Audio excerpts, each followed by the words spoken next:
இந்த டீமுக்கு மேப்பை பார்த்து எந்த டைரெக்ஷனில் போகணும் அப்படின்னு சொல்கிறதுக்கு ஒரு ஆள் ஒருத்தன் இருப்பான். அவன் யாருன்னு பார்த்தீங்கன்னா அனிமலோட க்ளோஸ் ஃப்ரெண்டு. இவங்க போக வேண்டிய ரூட்டை விட்டுட்டு வேறு ரூட்டில் தப்பான இடத்துக்கு போயிடுவாங்க. இப்போ அவங்க ஹெல்ப் கேட்கணுன்னா கூட அவங்களோட கேம்ப் எங்கே இருக்குன்னு பார்த்தீங்கன்னா இவங்க இருக்கிற இடத்துலேருந்து ரொம்ப தூரத்தில் இருக்குது.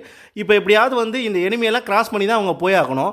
இப்போ அந்த இடத்துல பாம்பு அடிச்சதை வச்சு தெரிஞ்சு போச்சு அந்த இடத்துல எனிமி இருக்காங்க அப்படின்ட்டு. இதை கிளியர் பண்ணுறதுக்காக அந்த மேப்பை வச்சுருக்காங்க. ஃபஸ்ட்டு வந்து நான் போயிட்டு செக் பண்ணுறேன், அதுக்கப்புறம் வந்து என்னை ஃபாலோ பண்ணிட்டு நீங்கள் வாங்க, நம்ம இதை கிராஸ் பண்ணி தான் போயாகணும் அப்படின்னு சொல்லிட்டு அவன் போகிறான்.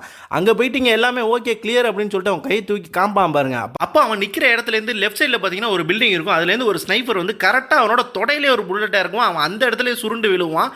இப்போ அவனை காப்பாற்றுறதுக்காக கண்மூடித்தனமாக மொத்த ஸ்குவாடுமே தப்பான டைரக்ஷனில் சுட்டு தள்ளிக்கிட்டு இருப்பானுங்க. அவனை காப்பாற்றுறதுக்காக அடுத்த ஆள் வருவாங்க. அப்போ அடுத்து அவங்கள சுடலாம், அதுதான் அவங்களோட பிளானு. இப்போ இவனை காப்பாற்றுறதுக்காக என்ன பண்ணலாம் அப்படின்னு சொல்லிட்டு அவங்க யோசிப்பாங்க. அப்போ காப்பாற்ற வந்தவங்க முட்டிலையும் பார்த்தீங்கன்னா ஒரு புல்லட் வந்து இறங்கிடும். அவனும் அந்த இடத்துல வழி தாங்க முடியாமல் கத்தி கதறிக்கிட்டு இருப்பான்.